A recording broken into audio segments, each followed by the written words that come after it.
Hello and welcome to Edinboro Essentials, where we bring you the biggest headlines from around campus. I'm Sabrina Bootz. And I'm Zemanek. Happy finals week, everyone. So, how are finals going for you, Sabrina? Well, I've already got 3 done, and so I only have 2 more to go, so I'm feeling pretty calm, cool, and collected. Yeah, I got 2 this week, 1 online, 1 in person, and it's looking pretty chill, so I'm excited for winter break. If you are stressed about finals, here are some mental health tips from Dr. J himself.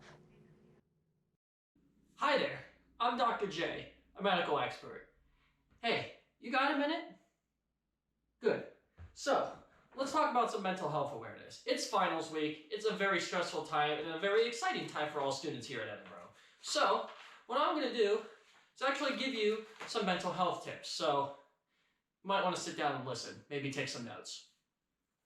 Here are some helpful tips to get you through finals week.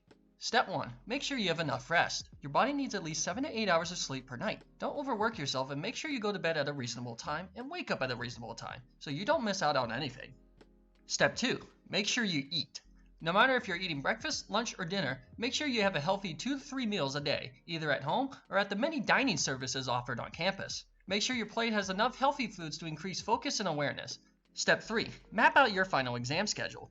Check your class's syllabus to confirm when your final exam time is and where. Once done, write them down on your phone or on a planner so you know where to go, much like a class schedule but more advanced. Step 4. Review your notes. Each class is different when it comes to their methods. If it's lecture-based, studio-based, lab-based, or even online, make sure you review your notes for each class. Quiz yourself. Have a friend or classmate quiz you. Review your textbooks and write down any additional notes. If you need to seek clarification, reach out to your professor before the final exam period. Step 5. Reach out if you need help. This can be a stressful time for a lot of people, and if you are struggling, get the help you need. If it's academics, reach out to your professor or advisor. If it's social related, reach out to a trusted friend. If it's something more extreme, reach out to CAPS located at the Garing Health Center. Don't feel like you're alone. There are plenty of resources to reach out for even in the toughest of times. Oh, hi there. It's me, Dr. J again. And I hope you took some of those mental notes because, let's face it, finals week is stressful, but it's also one of the most exciting times for you. It's the magnum opus of the semester, and you gotta be proud of yourself how far you've come. If you're a freshman or a senior, look at how far you've gotten, and I'm proud of you, and you should be proud of yourself too. So go through this finals weeks, take some of these mental notes. You're gonna get through it just fine. I love you all, and you guys are the best. So, my name is Dr. J, and I'm afraid my time is up. I'll see you next semester.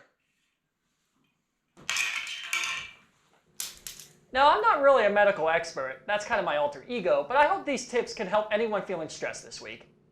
Winter break is right around the corner. We spoke to Community Assistant Jared Bupp to ask him for tips and information on move-outs for students living in the dorms. Be sure to have your room tidy. Garbage must be taken out and no foul smells must be coming from your room. If you have pet fish, those must go home for winter break. Dispose of food that may be bad or that is rotten that is located in your fridge. All your lights must be turned off, and your heat needs to be on the lowest temperature it can go. If you are on floors above the first floor, your blinds must be up and all curtains must be open. And all your appliances and electronics should be unplugged from your wall outlets. And the doors to your room must be closed and locked. Take your keys, and your staff will lock your door after checking your space. Please feel free to get in touch if you have any questions. Hope you have an amazing break. Winter graduation is this Sunday, December 11th, and if you are planning on attending the graduation either as a graduate or as a guest, here's what you need to know. The doors to the Macomb Fieldhouse will open at noon, and graduates are expected to be in their seats by 12:30. The ceremony is estimated to last between an hour and a half and 2 hours. There are also no tickets needed to attend the ceremony. If you have friends or family that are unable to attend, they can watch the live stream link the day of the commencement on their website. And now we are going to send it over to Richie Armagost with the sports. This week we're starting off with basketball. On Friday, the men's and women's teams went up against Millersville. Both teams lost, with the men's team losing 67 to 56 and the women's team losing 82 to 70. Then on Saturday, both teams went up against Shepherd University. The men's team lost 80 to 61 and the women's team won 81-42.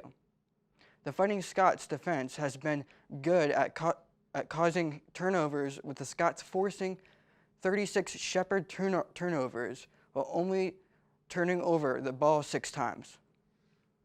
The Scots men's cross-country team closed out their season with a 30th place finish at the NCAA National Championships, with Ward Reese as the top finisher, finishing at a time of 31 minutes and 22 seconds. The women's team ended the season in 27th place, with Kylie Anick earning the All-American status. The women's and men's swimming teams saw their 3-day competition at the Worcester Invite, with the women's team placing 3rd. And the men's team placed 5th.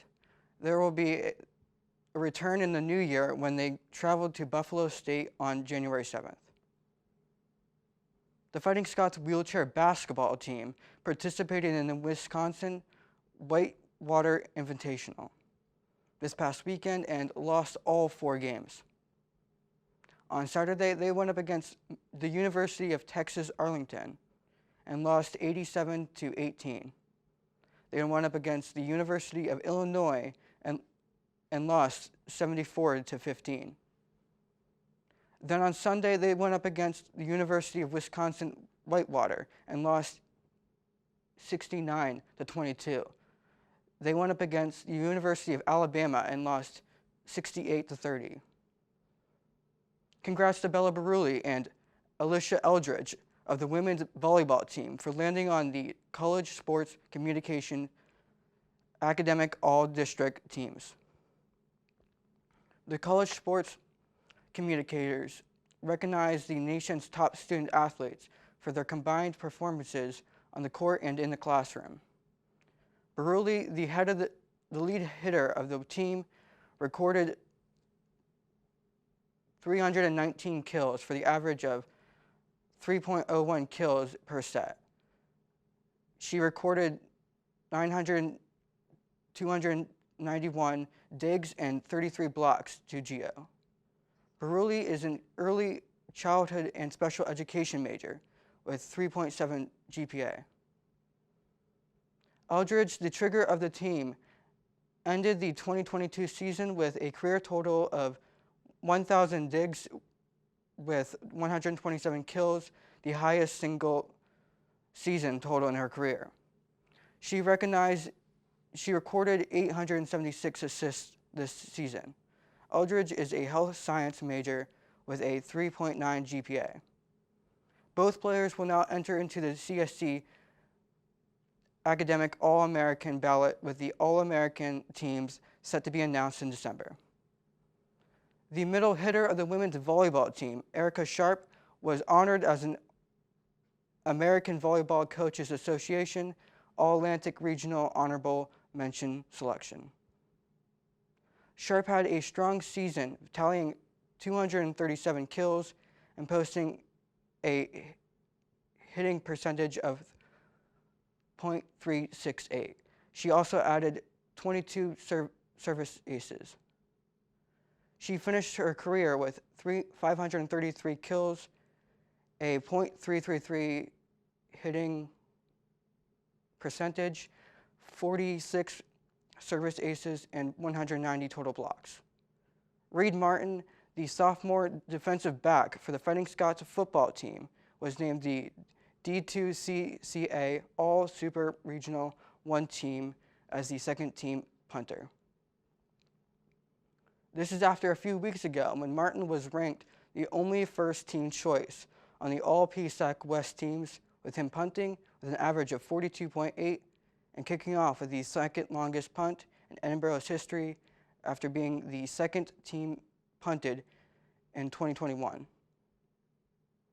Congrats to the football team's linebacker, Clay Cunningham. He was recently named the Academic All-District selection by the College Sports Communicators. Cunningham finished the season with 125 tackles. He ranked second in the PSAC and fourth in Division II, with 11.4 stops per game, being ranked sixth in all of Division II. There are some games coming up over winter break. To start off, the men's and women's basketball teams will go up against Lock Haven on December 16th. On December 19th, they will go up against Mansfield. Then to start off the new year, they will go up against Shippensburg on January 7th. On January 14th, they will go up against Seton Hill. The wrestling team will go up against Ohio University on December 10th. Then they will go up against the University of Oklahoma on January 7th. Then they will participate in the Bobby Kaufman Memorial Open on January 8th. Then they will go up against Cleveland State University on January 14th.